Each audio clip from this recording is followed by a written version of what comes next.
ఏమైంది బేటా? జాబ్ రాలేదా? వచ్చిందబ్బు, కానీ ఈసారి బెంగళూరు రమ్మంటున్నారు. మీరు నాతో రాలేరు కదా. ఇంత చదువుకున్నా ఆంధ్రాలో ఒక్క జాబ్ లేదా అబ్బు నా కోసం?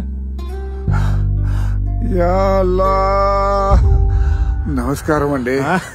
నమస్కారం, చెప్పండి. మా అబ్బాయి జాబ్ గురించి.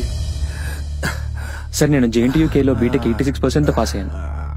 ఆంధ్ర యూనివర్సిటీలో మాస్టర్స్ 90% ఫినిష్ చేశాను సార్. అవన్నీ కాదమ్మా, నూడిల్స్ వండవచ్చా? నూడిల్సా? పోనీ అంటలు తోడవచ్చా? అదే డిష్ వాష్. అది కూడా కాదంటే వాలంటీర్గా చేస్తావేటి? నేను మాట్లాడుతుంది IT జాబ్స్ గురించి. అదే సార్, చదువు తగ్గ ఉద్యోగాలు లేక కుటుంబాలను వదిలి పక్క రాష్ట్రాలకు వెళ్తున్నారు, దాని గురించి. పోనీ బెల్ షాప్ లో చేస్తావేటి? ఉన్నాయి కదా వీళ్ళకి అబ్బు మనం ఓటేసింది. నా గురించి ఆలోచించి నీ భవిష్యత్తును పాడు చేసుకో. రాష్ట్రాన్ని వదిలి వెళ్ళిపో.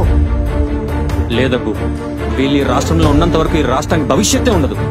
ముందు వీళ్ళని రాష్ట్రం నుండి తరిమి కొట్టాలి.